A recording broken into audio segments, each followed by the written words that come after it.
Muy buenas tardes. Yo soy el alumno de la Cruz Belicoso Elvis Jean-Pierre, alumno del curso de Economía General en la Universidad Tecnológica del Perú.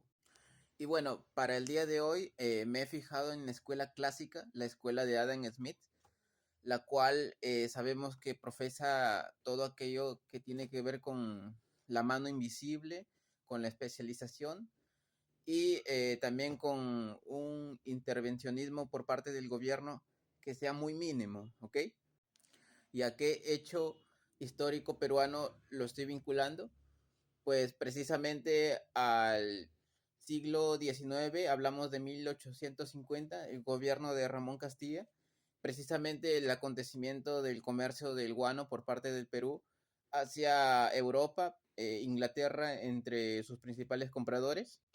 Y bueno, en este trayecto de la historia peruana podemos apreciar diversos postulados de Adam Smith que se manifiestan en este hecho histórico, como por ejemplo el libre comercio, que si bien es cierto, el comercio era de exportación, o sea, Perú le vendía a países europeos, pero había un control arancelario muy mínimo, muy escaso, y algunos historiadores dicen que el, la regulación era prácticamente nula, pues estamos hablando de los años 1850. Y pues entonces obviamente el sistema de aduanas era bastante obsoleto comparado con el de ahora, pues estamos hablando del siglo XIX.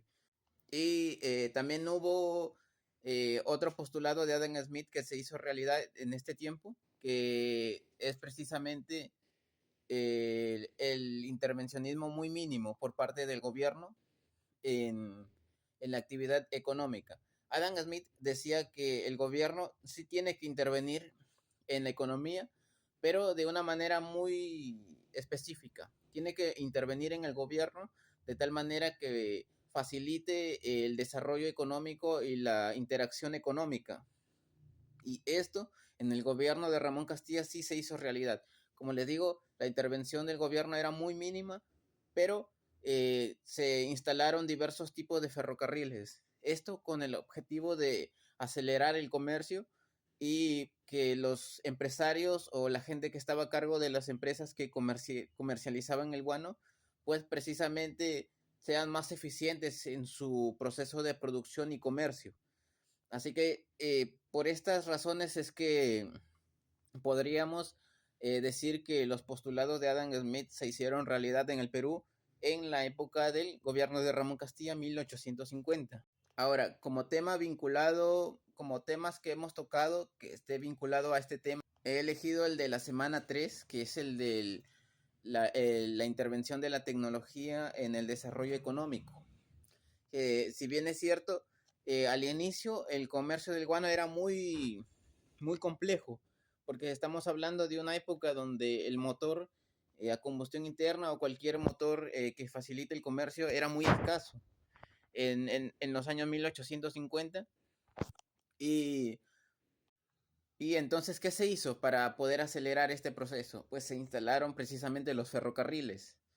No estoy seguro de si ya existía el motor de combustión interna, pero los ferrocarriles en aquellos tiempos facilitaron muchísimo el comercio debido a que transportaban desde el punto A hasta el destino punto B todo el comercio necesario para poder embarcarlos en los barcos y poder comercializarlos a Europa.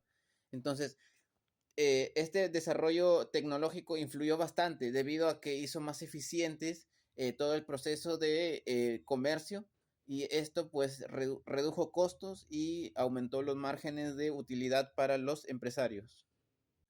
Ahora voy a tocar los puntos macroeconómicos que se desarrollaron durante todo este hecho histórico.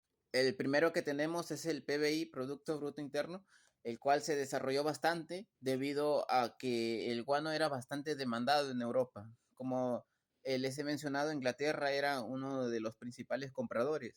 Esto generaba un fuerte ingreso de divisas para el Perú, lo que se traducía en un PBI mucho más desarrollado. Tengamos en cuenta que antes del comercio del guano, en el Perú la economía prácticamente era de subsistencia, o sea, aquí en el Perú se vivía de lo que se cosechaba. Entonces, casi el comercio con otros países era muy bajo.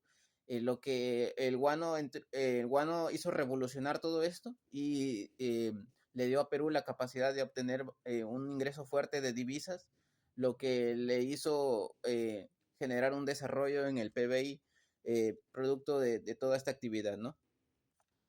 Ahora, analizando variables microeconómicas, quiero empezar por la oferta y la demanda.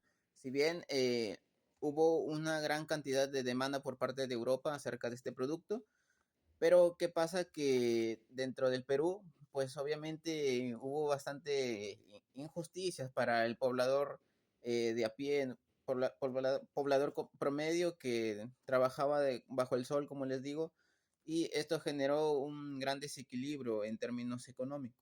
El comportamiento de las empresas fue bastante, podríamos decir que injusto, porque prácticamente se aprovecharon de la escasez de regulación en materia laboral y se le pagaba muy poco y se le pagaba de forma injusta al poblador que trabajaba para obtener el recurso que sería comercializado. Hubo también otros impactos en lo que es otros mercados, como por ejemplo hubo un incentivo para la venta de terrenos y también hubo un incentivo en el mercado de transportes, debido a que si bien había ferrocarriles, pero ellos muchas veces no satisfacían toda la logística. Entonces se necesitaban de medios de transporte de aquella época y pues prácticamente este mercado nació producto de que nació el mercado del guano, hizo nacer prácticamente otro mercado, ¿no? El del transporte complementario al ferrocarril.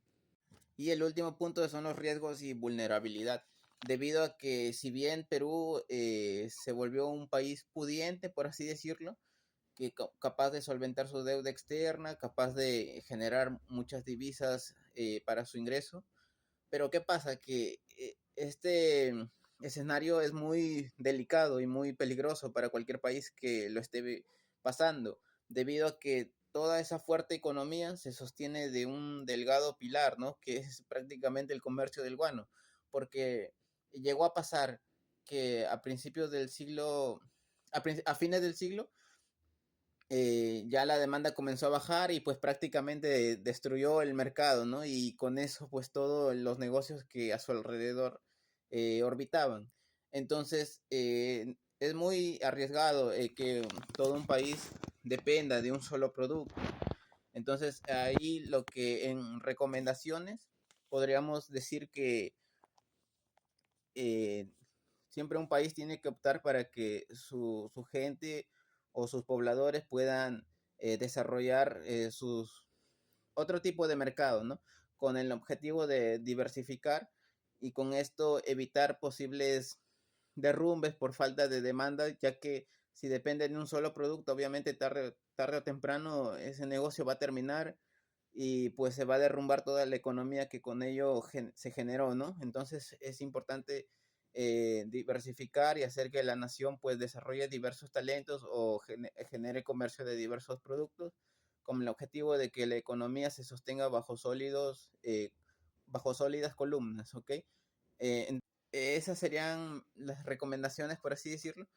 Y pues con respecto a la conclusión, sí, como podemos ver, sí, se han obtenido muchos aprendizajes de todo este tema. Por ejemplo, lo de la diversificación, ¿no? Se dice que mirando el pasado uno puede evitar caer en los mismos errores y esto es una clara manifestación de ello. Es por ello que lo considero como una recomendación y pues bueno, asimismo una conclusión, ¿no? Eso sería todo. Gracias.